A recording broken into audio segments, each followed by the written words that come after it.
Welcome to the Nerd Party. Let the filibustering begin. Welcome to Nerd Party.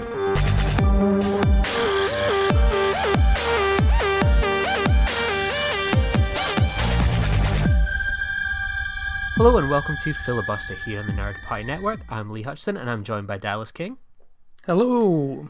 And we're part of an incredible network of shows here on the Nerd Party. We've got shows like Nerd Nuptial, City Alpha 3, Aggressive Negotiations, and much more. So be sure to check them out on our website. And we're now kind of a provider show on Spreaker, so check us out on there. But Dallas, it's good to be kind of doing this episode with you. It's going to be our last kind of normal one for kind of October. We've got a pretty manic month ahead. Between the both of us, we're going to be kind of providing coverage of quite a lot of different things.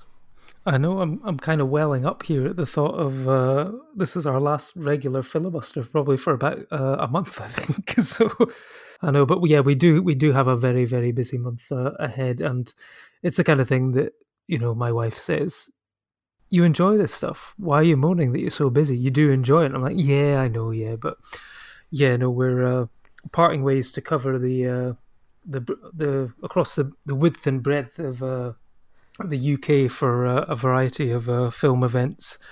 I think I'm going down for MCM Comic Con London at the end of October, and you're going to be covering the London Film Festival next week, and also I think a Star Trek convention as well. Yeah, that's right. I'm going down to the London Film Festival for 11 days, and then I'm going to be I'm going to be heading on my way back to Scotland. I'm going to stop by for 3 days to cover the destination Star Trek in Birmingham. So hopefully we'll have some exciting interviews and reviews of the Star Trek Deep Space Nine documentary that's going to be screening there, and hopefully we'll bring you some coverage from some of your favorite Star Trek actors and fans as well. So yeah, there's certainly quite a lot of plans kind of ahead. I mean, as you kind of say, we've discussed this before with like Edinburgh. It's like people say, oh, it's just watching films, but I don't think people realize when you're putting together these sorts of things how much kind of planning goes into it. For example, I'm not even down in London for another week, and I've had to exchange countless emails about booking in potential interviews or red carpet events or getting highlighters out and going, right, I'm going to go see that film, but I can't, that clashes with that. Can I request a screener copy of that? It's one of these ones. It's a job in itself. You know, I think you always have to treat these things as, while they're fun, you've got to be professional and treat it like this is like your 52 weeks of the year job, and really make a good impression, because that's what kind of allows you to come back again year after year and hopefully give you the access to people where we can interview them and then kind of share them with listeners. It does involve a bit of work, but it's always rewarding but tiring. Oh, absolutely. It's a lot of email management and a lot of people management as well. Like you say, you've got to keep the right people on side and make a good impression in that, so you can get future opportunities as well. But I have started to see it on Twitter. You know, it is one of the more first world problems, the people complaining that, you know, there's certain screening clashes and they can't see film X because film Y is screening somewhere at a certain time, and it's like, oh my gosh, I'm not going to be able to do Suspiria and, you know, Roma because they're screening in alternate screens at the same time. Why would you do this to us? And it's like, I mean, when you've got hundreds of films, you know, there's always going to be a clash. You're always going to miss something. And I can't remember the name of the Twitter account, but there is a Twitter account that always basically retweets all the sort of slightly whiny first world problems that people have at festivals. I can't remember what it's called. It might be sort of like Film Hack CAC or something like that. They basically take the piss out of everyone who's like moaning about the fact that they've got to get up at 8 a.m. for a screening on a Sunday of this really great film that, you know, the regular people are not going to get to watch until like January. It's like, yeah, put it in perspective. I'm now going to be very nervous that I'm going to pop up on that feed, because it's one of these ones, like, as you say, like, people sometimes think that you're just in the normal screenings, but say like something like Suspiria, that's going to be an 8:30 a.m. screening for like a movie like that. That's going to be pretty weird. So you're kind of going to be waking up about 6, getting down to Leicester Square, getting in a queue, going to see your film, and I can imagine a movie like that that's going to be really intense.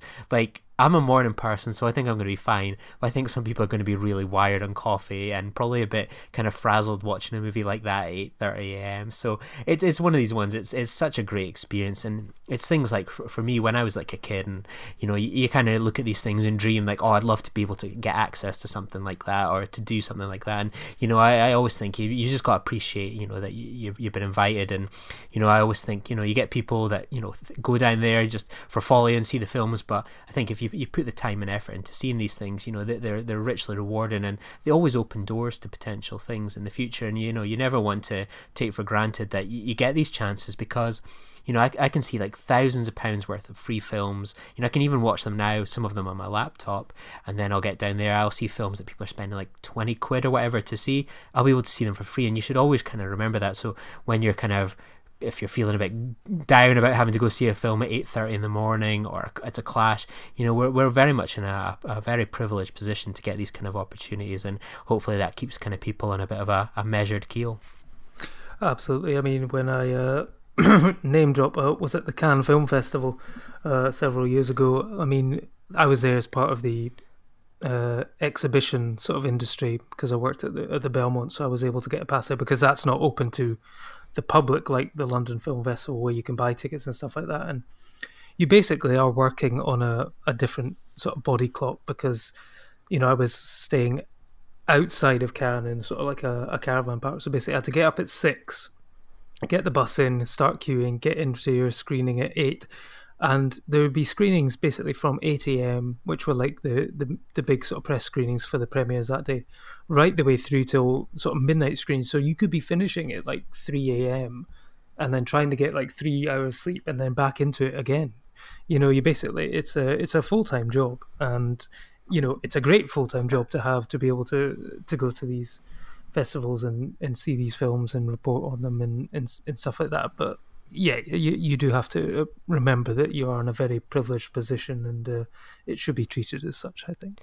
And I was going to say this for later, but I might just kind of do it now. Obviously, I'm going to pick up some of the highlights that I think of kind of the London Film Festivals that are definitely going to be well worth watching. I mean, we're going to be talking about kind of the 40th anniversary of one of our kind of favourite cinemas, the Filmhouse, today, and obviously we'll pick up some of our favourite movies. But I figure while we're talking about the London Film Festival, for a nice synergy, I will kind of highlight some of the films that I think are definitely the ones to watch. And kind of kickstarting the festival, we've got Widows, the new movie from Steve McQueen, the man behind 12 Years a Slave and Shame.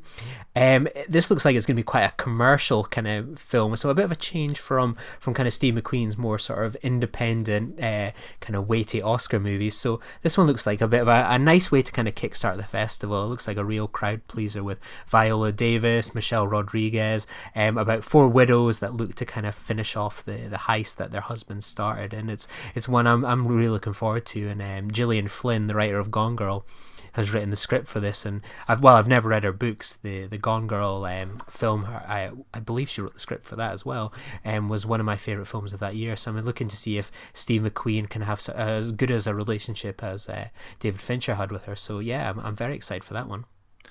Yeah, no, that one looks fantastic, and it's actually going to be interesting because I'm pretty sure that was actually a TV series many years ago. Yeah. I think it was based on I think it's Martina Cole novel originally, so it's interesting to see another novelist tackle the adaptation of that. But yeah, no, Gone Girl was great, and I think Gillian Flynn was behind Sharp Objects, is that right as well? The Amy Adams series. So I mean, they're both that, and yeah, Steve McQueen is just fantastic filmmaker, and it's going to be interesting to see him bring his sort of sensibilities to something which, as you say, is on paper certainly more of a mainstream plot, and it's certainly being marketed as that, certainly from the trailer and stuff like that. Although, it's doing that trailer thing of putting a lot of emphasis on people like Liam Neeson, Colin Farrell and stuff like that, and it's like, I think, well, given the name of the film, I don't think a lot of these guys are going to make it past the end of the first reel, but it'll be interesting to see how maybe they might play with the sort of time aspect and stuff like that, and do flashbacks and things like that. But no, definitely a great one, and a great British film to open the festival. Absolutely. And another film that I'm very much looking forward to from Yorgos Lanthimos, The Favourite, starring Olivia Colman, Rachel Weisz, Emma Stone, Nicholas Hoult, Mark Gatiss. And it's the new comedy from the director of The Lobster, so something like that has got me excited already. And it follows Queen Anne, played by Olivia Colman, and her kind of relationship with their two ladies in waiting, Sarah Churchill and Abigail Hill. And it's a kind of comedy with a bit of a lesbian twist. So this is one I don't know too much about, but I was completely sold on the trailer when it kind of dropped a few months ago, and to see him working with such a great cast again has got me very, very excited. I mean, he's been one of my favourite kind of directors of the past few years with things like The Lobster, Killing of a Sacred Deer, Alps. So I'm really excited to see kind of where this one goes as well. I think this is going to be one of those very popular 8:30 in the morning screenings. Absolutely. I mean, the Lobster was just fantastic. Killing with Sacred Deer was great as well. So I'm pretty much down to see anything that he makes. And I mean, the cast alone is enough to sell the film as well. Emma Stone, Rachel Weisz. But I know that Olivia Colman won Best Actress at the Venice Film Festival for this, and I think this is the film which hopefully will catapult her to stardom in the States as well. I mean, over in the UK here, she's becoming a bit of a national treasure. I mean, she sort of made her name in Peep Show, but for me, she was grossly overlooked at the BAFTAs for her lead performance in Tyrannosaur, which was one of the best sort of performances that I've seen in the last few years. She was absolutely sensational and not what you were expecting, given that she'd sort of come from a comedic background at that point. But this one looks like it should be able to show off both sides of her, and I hope and. It's already being talked about in the Oscar race, as well as some of the other ones which are sort of debuting at this festival.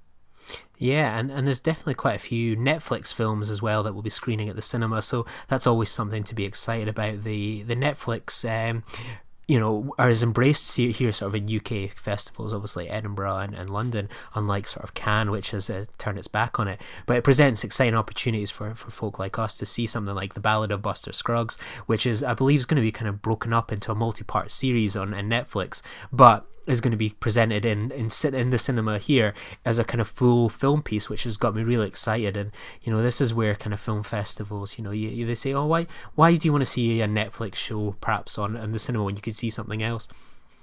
To see the Ballad of Buster Scruggs kind of in a full cinema format, an Ethan Coen, Joel Coen movie like that.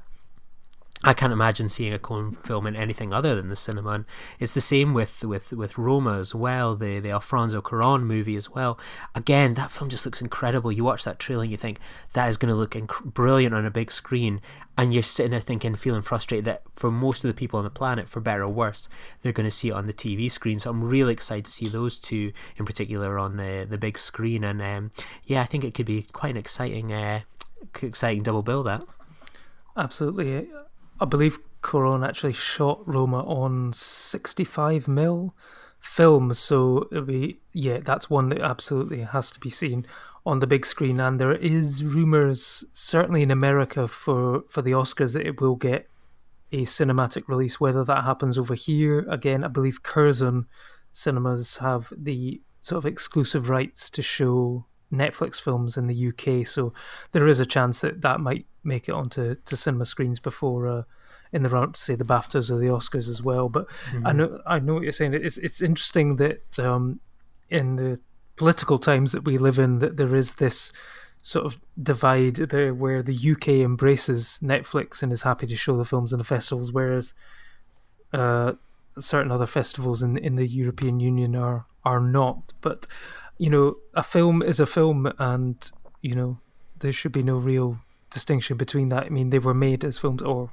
there's a potential TV series that's been turned into a film, which the last time that happened we had Mulholland Drive, so that's a good pedigree to come from potentially. So. Definitely, and I think the film I'm most excited for, and I always had hope that it was going to be screened at the festival, was Suspiria, the remake. To say I'm excited for this movie is exciting. Dakota Johnson is an actress I love, Tilda Swinton, Chloe Grace Moretz, Mia Goth, formerly on the Filibuster show as well. When you can't get Dallas King, you bring in Mia Goth. I'm really, really excited to see this on the big screen. It's been years years since I've seen the original Dario Argento movie, and to see this on the big screen, this is going to be an 8:30 in the morning experience. I'm buzzing for the Tom York soundtrack, to see how this all pitches together. I've watched the trailer a couple of times, and that's more than enough for me, so I cannot wait to see what this one's going to be. This is the one that I am most jealous of you seeing in advance for me. Luckily, I guess I don't have too long to wait, because we're looking around about the 16th of November over here, although I've now just in the last couple of days heard rumours of potential Halloween previews, so that would be good. But it's an interesting one as well, because this is a remake, but apparently it's more of a reinterpretation, or more like a sort of cover version of, he's taken the original and he's putting his own spin on it. And just from that one trailer, I was completely sold. I was sold anyway in the fact that it had Tilda Swinton in it, and it just looks fantastic. But this is another interesting one where it's the rights for the UK have been picked up by Mubi, which is another streaming service, and in the last week as well, they've actually picked up the rights for Under the Silver Lake by the director of It Follows. This was one that was screened at the Cannes Festival and potentially may have gone under a bit of a re-edit, but they've taken up the distribution rights for this. And they're actually giving it a full theatrical run as well. So it's interesting to see the streaming services sort of just not restricting themselves to sort of screening on TVs and stuff, but actually getting into the cinema exhibition market now as well. Yeah, and one of the films I'm most excited for the festival, and I'm unfortunately not going to be able to see because I'm going to be heading up to the Star Trek convention. I'd hoped, usually with a bit of insider knowledge for you, the gala films, the big films where you see the red carpet premieres, they nearly always screen those films 8:30 in the morning of the day of the film. Unfortunately, if Beale Street Could Talk, which is shown on the Saturday, is going to be shown on the Friday when I'm going to be heading up to the Star Trek convention, and it's too big an opportunity to kind of miss out interviewing some of my childhood heroes, for example. So unfortunately, I'm not going to see If Beale Street Could Talk, the new film from Barry Jenkins, is much hyped follow-up to Moonlight. So I'm going to be just like regular Joe here, and I'm probably going to have to wait until early January to see it, if not later on in the year. So yeah, a bit of a gutting to missed that one. I would have come back all the way from Birmingham to see this on the Saturday, but not to be. Hashtag first world problems. Exactly. I'm sure that Twitter account's going to be sharing mine just now. But there's just so many films that's going to be, this is only scratching the surface, and there's so many great films that are going to be directed by women there. They've got a huge proportion that is going to be there as well.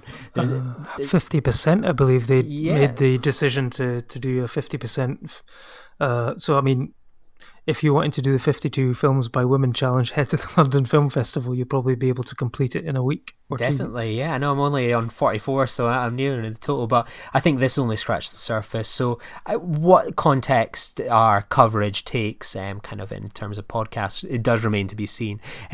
These things come together very last minute in terms of interviews, and I'll be sure to try and put things together during the festival and cover the films I'm seeing and the people I'm going to be able to talk to. But again, at this stage, you never know how these things are going to be. It can be a very last minute email or an invite to some hotel or anything, but the emails are in, and time will tell, and I'm excited to go to London for the first time and hopefully bring people a bit of a flavour of what it's like, and hopefully give you as good a coverage as me and Dallas kind of brought you hopefully during Edinburgh. So we will wait and see on that front, but there will be stuff, but to be confirmed. Like a film festival, there's always a surprise film, so we'll hopefully have plenty of surprises for you. Absolutely, I can't wait, and we'll enjoy listening to those podcasts as a listener as well. Absolutely. So, kind of Dallas, we're now we've covered that one part. What have you been kind of watching the past week? I know you've been a bit busy, but no doubt you've always managed to squeeze something in. Well, yeah, no, I was at a boys' weekend with sort of friends that I've been friends with for around 20 to 30 years. So, we've all sort of gone our separate ways, and we'd realised that, it's the only time we get together is at weddings and stuff like that. So we decided, we need one weekend each year where we just meet up and sort of have some beers and watch some films. So I took some classic 80s films, and the one that they picked was Weird Science. So that was an interesting rewatch, sort of 30 years on. It maybe hasn't aged as well as it could have, but it was still a fun watch. But other than that, I did manage to make a couple of trips to the cinema, and I saw The Little Stranger by Lenny Abrahams and who directed Room, and this is a sort of gothic drama and it's based on a book by Sarah Waters, and it got into a bit of an issue in America, and I think over here as well, in that the trailer bills it very much as a sort of gothic ghost story, haunted house sort of thing, and the film itself is not that.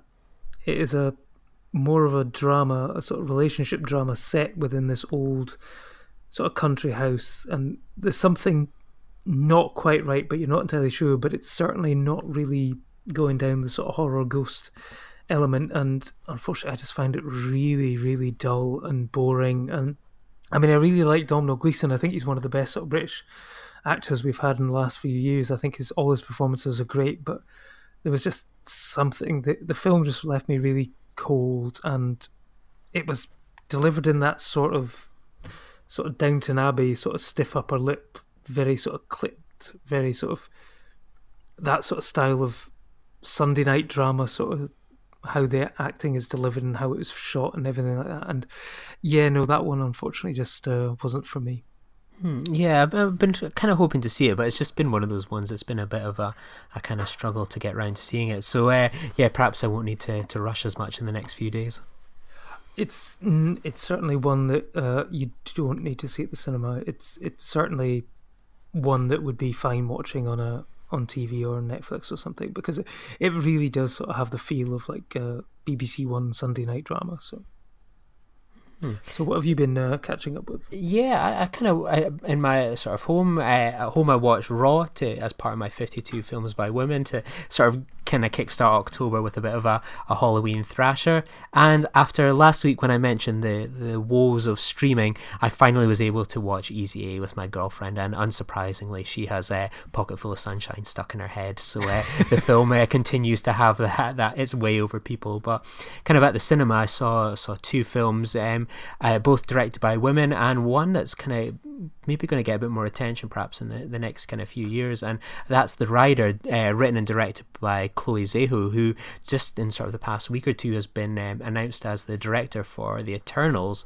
a future Marvel Cinematic Universe movie. So I went along to see this, kind of showing at the local Filmhouse, regardless of kind of our involvement with Marvel, and what I was kind of treated to was a film I'd maybe seen the poster for, and it looked pretty kind of generic. It's a man and a horse. I've seen films like kind of that before, and but kind of there seems to have been so much buzz about it, and I thought it was one of the best, top tier films of the year. And it's all about a young rodeo horse rider called Brady, who suffers from an injury where he's bucked off the horse, and part of his skull is cracked, and he has to have some brain surgery. And it's part of his rehabilitation is him trying to get used to sort of thinking that he can't do these rodeos again. He's a bit of a horse whisperer. He has a great way with riding horses and training horses, and all it would take is one fall, one injury, and he could be dead, or he could be turned into a kind of brain dead style state. So it was a really beautifully shot film, and it was a really great insight into what do you do when you can't do what you've always thought anymore, especially in a sort of society where something like the rodeo and that culture is all they kind of live and do. And I think it's a fantastic film. It's one you'll kind of have to seek out. It's not going to be there in the mainstream cinemas, but if you get the chance to see it perhaps in the future on rental or streaming, or if you still have the chance at your local cinema, definitely do seek out The Rider. It's fantastic, and Chloe Zhao, Marvel have really lucked out with her, and it kind of makes me excited that, you look at things like Taika Waititi in the past few years, and a lot of the directors that they've gone to direct Marvel movies, they have often come from that kind of indie movie background, that kind of circuit.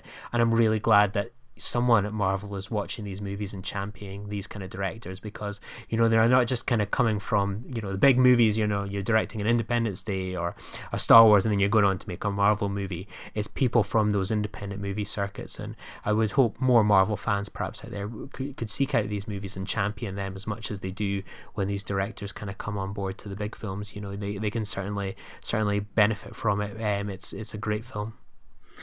I know I'm gutted that I'm going to miss this one. It's on at my local independent at the moment, but I just don't have the chance before going on holiday. But I've heard great things about it, and like you say, this is Marvel's first solo female director to do a film. There was one half of the Captain Marvel directors is female, so that's the first one. But this is technically the first solo one, and yeah, it's nice to see female filmmakers finally getting these chances after directing sort of one or two low independent things. Because after like you had like Colin Trevorrow, who had done Safety Not Guaranteed, and then suddenly gets Jurassic World and stuff like that, and then you had Gareth Edwards doing Monsters, and then getting Rogue One and Godzilla and this, and everyone was saying all these white males get the chance, but what about women and what about people of color and stuff? So it's great to see that diversity is finally sort of leaking into that side of the filmmaking process as well.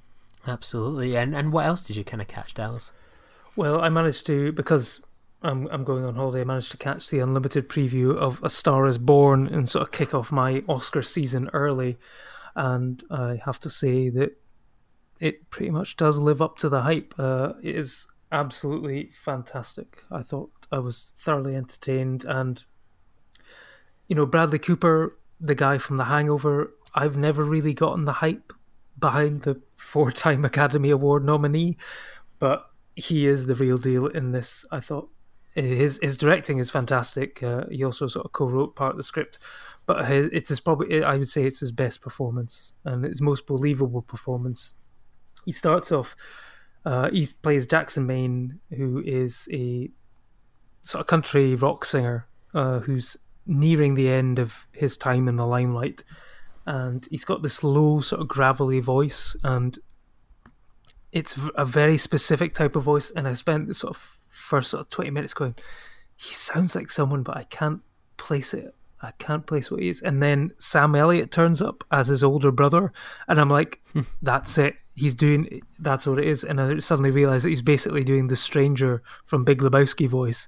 And I can imagine that he probably could do him in a prequel of the Big Lebowski if they ever did that. So yeah, one night he's a bit of a drinker, heavy drinker. So he stops off at a bar after a gig, and he sees Lady Gaga's Ali singing in the bar, singing La Vie en Rose in a drag bar, and is utterly transfixed by her. So sort of spends the night sort of getting to know her, and then brings her up on stage at a concert, and the star is born, And one thing which I actually really liked about this film is the fact that it kept the focus on the two of them and their relationship, rather than relying too heavily on sort of social media, because A Star Is Born is a film which has been made, now I think this is now the 4th time it's been made. It was made in the 30s and the 50s and the 70s, and it's been made now, and now anyone can become a star basically by having a video and being posted to YouTube or Facebook or Twitter. And there was not really a reliance on that. It didn't, go to this sort of montage of clips being shown on Facebook and people on TMZ asking, who is Ali, who is she, blah, blah, blah. All the focus was on the two of them and how the ascent of Lady Gaga and the sort of downfall of Bradley Cooper, how it affected the two of them and their relationship. And Lady Gaga is absolutely fantastic. I mean, there's no secret that she can sing. She's always been able to sing. And there's like one moment in the song where she doesn't even really say any words. She just sort of does a sort of thing. And, even at that point, it's clear that she is so talented, but she actually is a fantastic actress as well. I was surprised that she actually used the name Lady Gaga in the film and didn't use her real name, sort of Stephanie Germanotto, because this is not a Lady Gaga that most people will have seen. It's not the one that wanders around on red carpets wearing dresses made of meat. There's no glitzy costumes. There's no sort of pop soundtracks. This is basically her stripped back to, the artist that I think it was for the Joanne album she sort of did more of this sort of style of music, and people said, oh, not really sure we like the other Lady Gaga, but no, she's fantastic. And I'm not going to spoil it, but even though the film's been remade several times, some people may not know what happens towards the end, but it actually sort of really got me. The ending really got me in what happens to the two of them. But it's safe to say that this will be in the major conversations when it comes to the Academy Awards, and hopefully it doesn't end the same way as a particular sequence in the film that features an award acceptance speech, because that would be quite awkward. But I can imagine that if nothing else, they will win Best Original Song for Shallow, just so they can have Bradley Cooper and Lady Gaga singing a duet at the Oscars for the ratings, if nothing else. Well, I'll still be rooting for Hearts Beat Loud to win the Oscar for Best Original Song. I mean, I've seen the trailer for this non-stop for kind of the past month or so. We've even, like, near our flat, on my walk to work every day, I have to pass a billboard of them two kind of looking at each other doughy-eyed, and it's almost like I'm so annoyed at all this non-stop publicity, all these people going on about it. But me and my girlfriend have been swayed by the good praise it's been getting, so we're going to go see it as a bit of a date night on Thursday. So we'll see how that one comes along. Absolutely, it's highly recommended. I think you really will like it, but I'll be interested to hear your take on it. Absolutely. And the final film I've caught this week was another film directed by a woman, Crystal Moselle, who directed The Wolfpack, which was one of my favourite documentaries from a few years ago, which was about boys that were basically shut-ins in a house in New York and acted out the films that they were watching. So whether that was like Pulp Fiction, Reservoir Dogs, anything like that. So this is her kind of follow-up, and it's a sort of semi-blend of drama and documentary. So when I saw the trailer, I'm a sucker for coming-of-age stories, especially indie movie ones, and this one was right on my street. So it's about young teenage skateboarders who meet some other skateboarders in New York and have some arguments, have some fun, learn to grow up together, and talk quite honestly and openly as women. And I found this film a bit frustrating. I thought the first quarter, where it was about this girl Camille who is coming into the world of Skate Kitchen, which is the name of this group of skateboarders in kind of New York, this female group, really exciting. You know, she has this issues with her parents that we've kind of seen that all before. You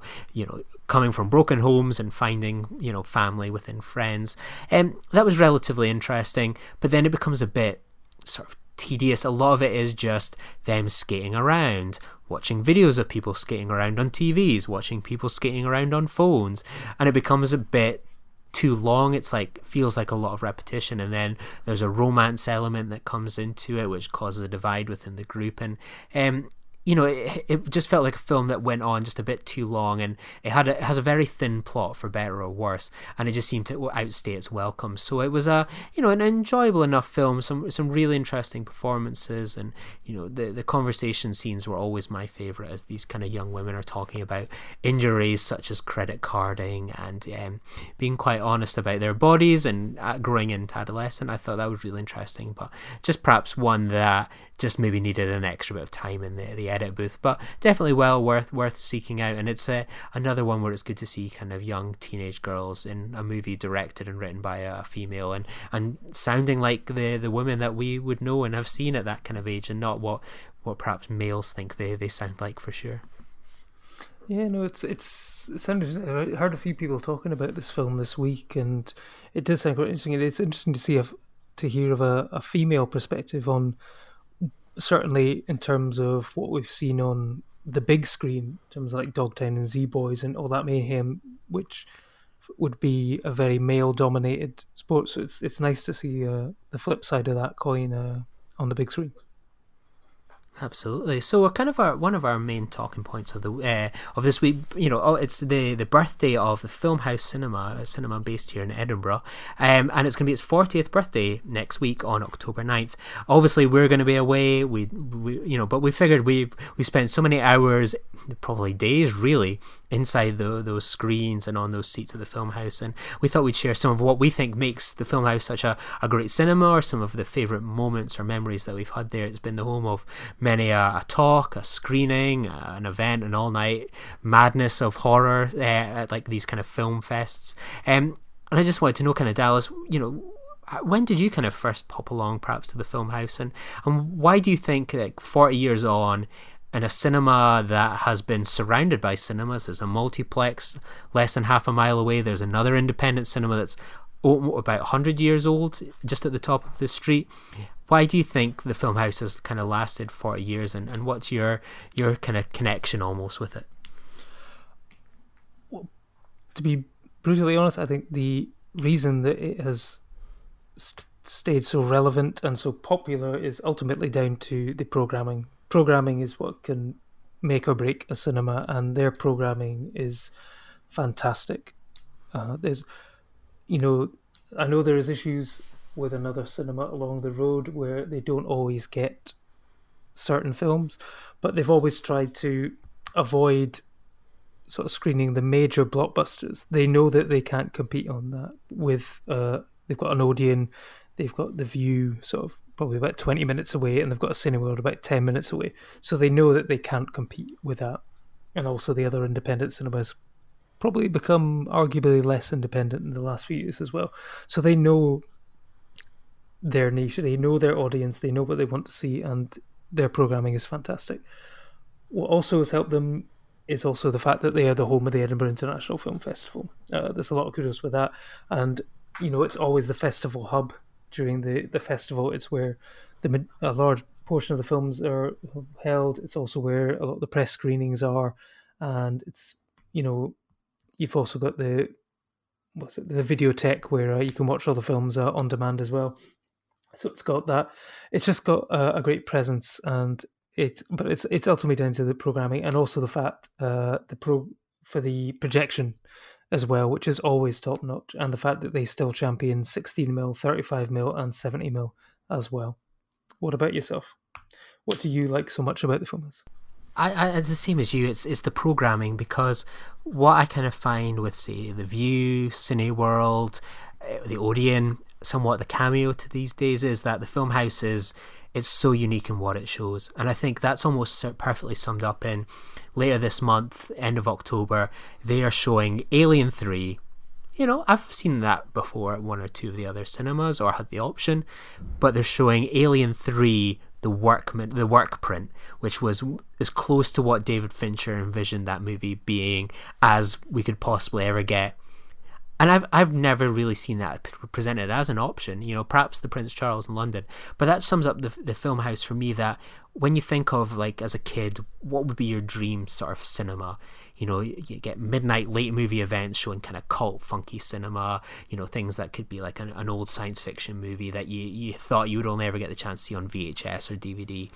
You know, these films which are from all around the world, these seasons of Iranian cinema, Spanish cinema, Argentinian cinema, like you name it, the Filmhouse is always given that kind of representation. And what you get at the Filmhouse isn't something you're going to really ever get at any of the other cinemas. Yeah, you get some of the big films will come there eventually, but it's the core of it that I always go to, is those original choices, those exciting choices, and those choices that I never thought I would ever get on a kind of cinema screen. And it you know, for the membership that they ask, was it like 40 quid a year? It's never too much to ask, and I just love going along and seeing random movies like The Rider this week, or when I come back from London, going to see Alien 3, this work cut. It's just that diversity of film is what kind of attracts me as a film lover.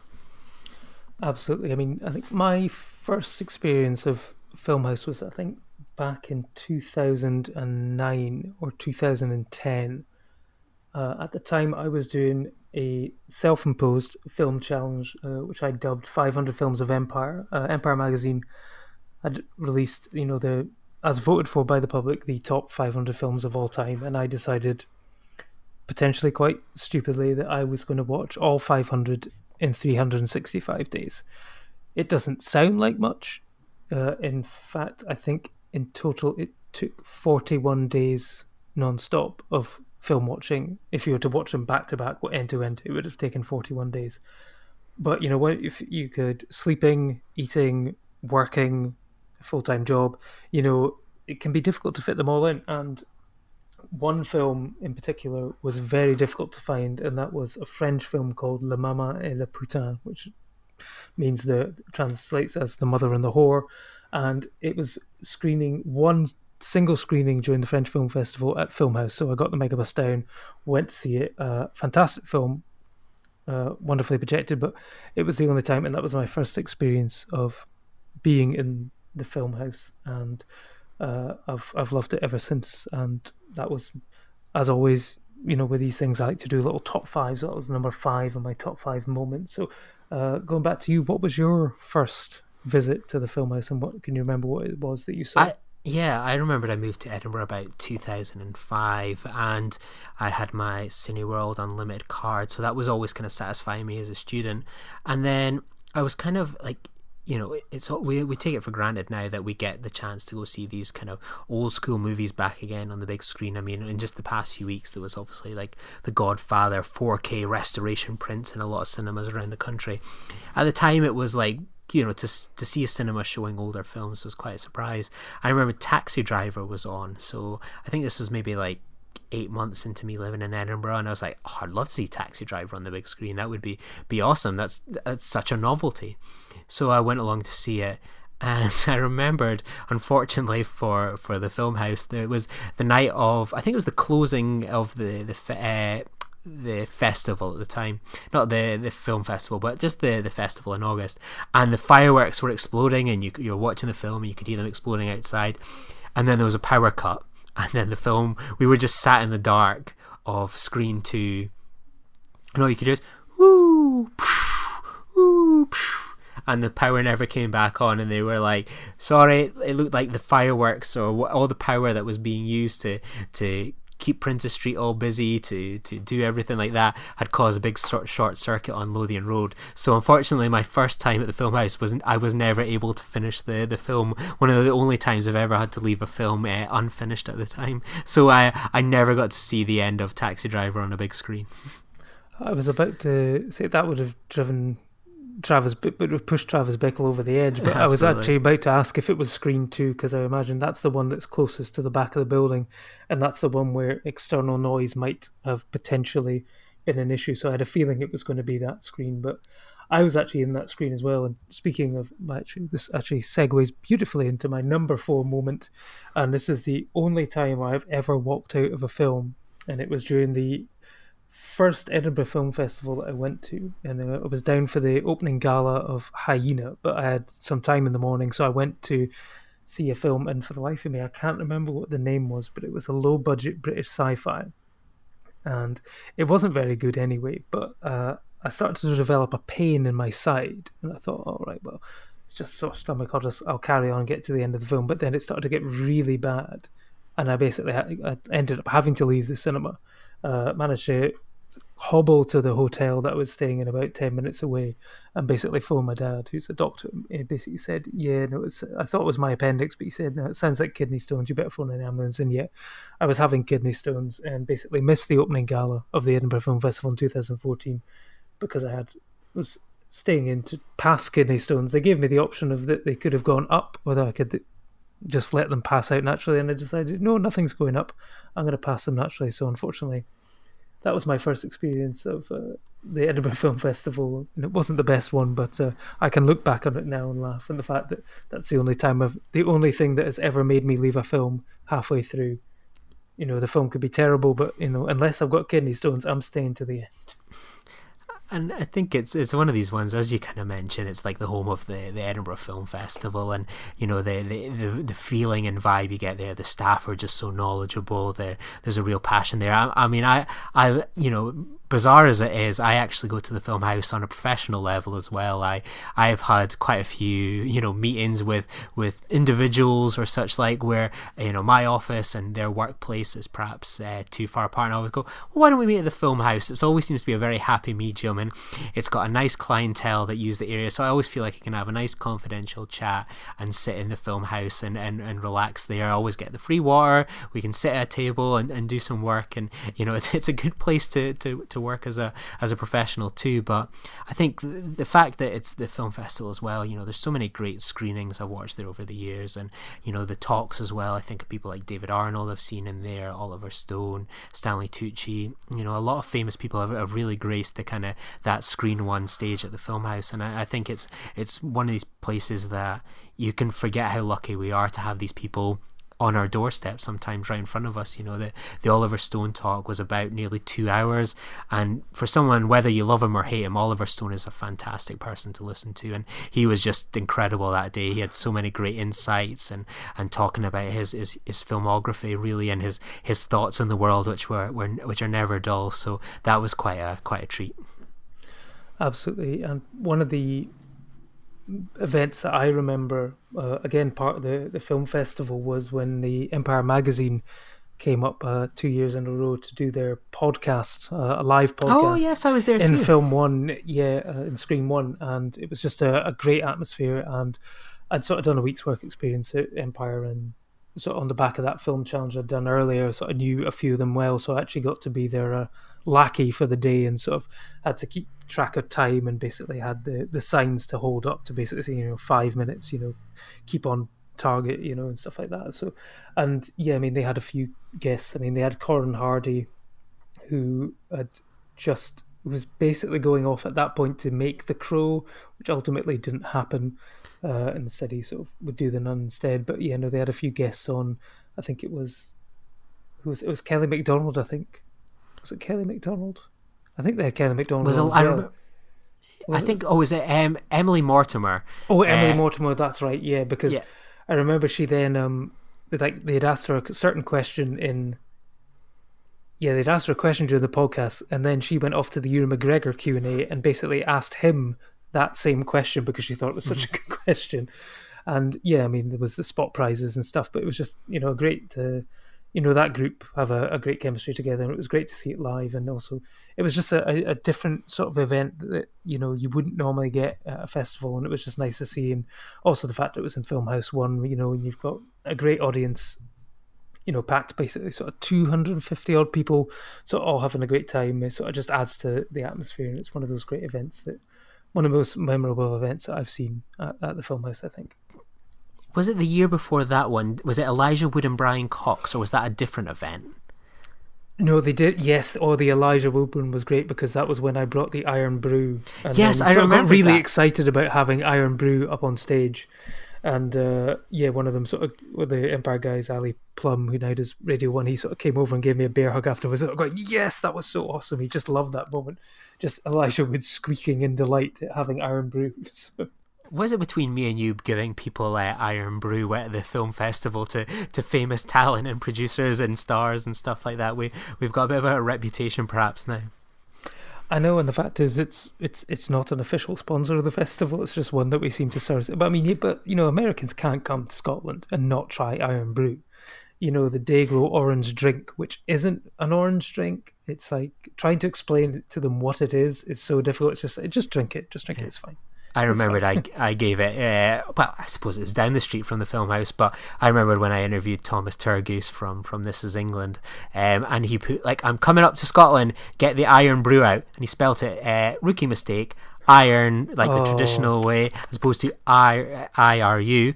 And I had a can for him. I was like, hey, I saw your tweet, here's some Iron Brew. And he's like, oh, it's brilliant. And then when we were getting a photo, he's like, we've got a pose with a can of Iron Brew. But if Iron Brew would like to sponsor Filibuster, please, you'd be more than welcome hosts, and we'd love to have you on board. I'm a huge fan of Iron Brew Extra as well. So yes, please feel free to sponsor us. Absolutely. I've moved to the Extra as well. I mean, I couldn't taste the difference between the new recipe and the old recipe. So yeah, that's Iron Brew. So yeah, if you want to, because we're a Scottish podcast through and through. We're made in Scotland from girders.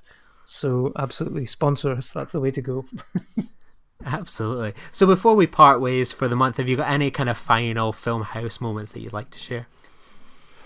Well, on a personal level, there was I've been lucky enough to host a couple of Q&As over the festival, because actually at this point I should say, full disclaimer, I worked for the Belmont Filmhouse, the company that Filmhouse took over the running of the cinema up in Aberdeen, so I worked there for a few years under them as well, and I've been lucky enough to host a couple of Q&As, including Daphne, that had Peter Mackie-Burns and Emily Beecham, and that was the first screening of the film in the UK, and she would go on to get nominated for British Independent Film Award and stuff. So it was really pleasing to see something that you had a part of at a festival go on and sort of have a life of itself. And in my final job as a Filmhouse employee, it was doing a Q&A for My Beautiful Fantastic with Jeremy Irvine, the director as well. And we were sort of having dinner afterwards, one of these talent dinners where you take him over and get them fed and stuff afterwards. And he was talking about having this audition coming up for a film. I was like, oh, what's the film? And he was basically Mamma Mia 2, and sort of saying how he needed to sing Knowing Me, Knowing You. And I was saying, oh, do do you struggle not doing an Alan Partridge at the end? And then he sort of nudged his girlfriend and goes, look, you see someone else who understands my references. She goes, oh, you nerds. And I was like, yeah, absolutely. Because it's impossible to do. So that on a personal level for me, but in terms of a screening, I think it has to be with Dunkirk on 70mm. Oh, yes. Is one of the best things I've ever seen at the Filmhouse. And the projection was absolutely flawless.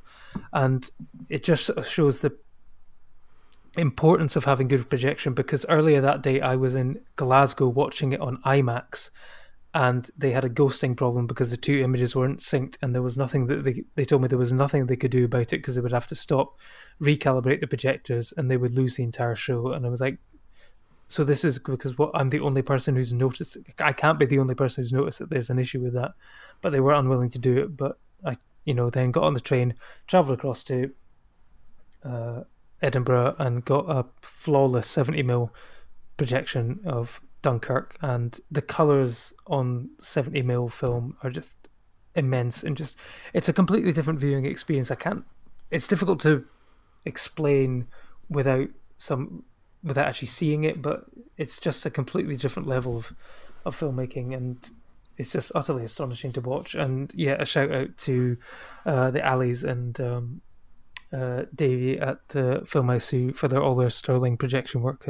You are saints, and keep the good fight going and continue to be screening this stuff, because real cinemas should show film. Absolutely 100%. 100%, and you see it that I think in the past few weeks has been announced. The Cameo, for example, won't be doing these sorts of perhaps screenings, or that's not going to be a role there anymore. Whereas the Filmhouse, they're flying the flag for these kind of movies, and we as film fans, you go along to the Cameo, the Filmhouse, for example, and they're showing these screenings. They're showing these 70mm, 35mm. I went to see a Paul Thomas Anderson season early in the year with the original film reels, and that was one of the most exciting things. I never thought I'd get the chance to see Magnolia or Boogie Nights on original film. It's things like that where if you do it, like, people will come along. Those events were completely sellout, really, at the Filmhouse, and that was exciting. And we will go and champion these events. People will come as long as they give them the opportunity, and the Filmhouse is there providing those opportunities. And that's all I ask for as a film fan is the chance to see these things, and the fact that they keep doing it. They'll keep getting my money every year in terms of a membership. I'm so happy that they've reached 40 years, and I can see them going for many, many more years to come. And I'm so excited to see what's always in their next brochure when it drops online. So here's to showing real film, and here's to more diversity and exciting events as the years go on. Absolutely. Happy birthday, Filmhouse. Many happy returns. Happy birthday. So, as we're about to part ways for the month, if people wanted to keep track with what you're kind of up to, they may not hear your voice for a little while, but we'll have your Comic Con coverage at the end. Where can people kind of follow you and find out about your love of Iron Brew? Absolutely. So if you want to get in touch to send me some Iron Brew, you can get me on Twitter at @champcelluloid, and you can also read all my film reviews. And if you want to go back and read my sort of 500 Films of Empire challenge, I sort of blogged about the whole thing there. You can get it on championshipcelluloid.blogspot.com. And if people want to follow you during the London Film Festival, where can they find you, Lee? Yeah, you'll find us obviously kind of covering it on our Twitter feed as well at Join Nerd Party, but I'll also be on my own one of @Lee_Nostromo, so I will try and do my best to bring you as best coverage as I can. And yeah, I'm very much looking forward to it. It's going to be an exciting month ahead, but hopefully we can bring you something that with Filibuster, we know there's so many film podcasts out there that discuss this and that. Hopefully we always feel that we can do something different with our festivals coverage and conventions coverage, something a bit different. So we'll certainly do our best, and hopefully it's going to be an exciting month for you as listeners and for us as kind of film fans, really. So thank you very much for joining me as always, Dallas, and we'll all see you in November together again. So goodbye. Absolutely. Looking forward to it. Bye. Bye. Join the revolution. Join the Nerd Party. Welcome to Nerd Party.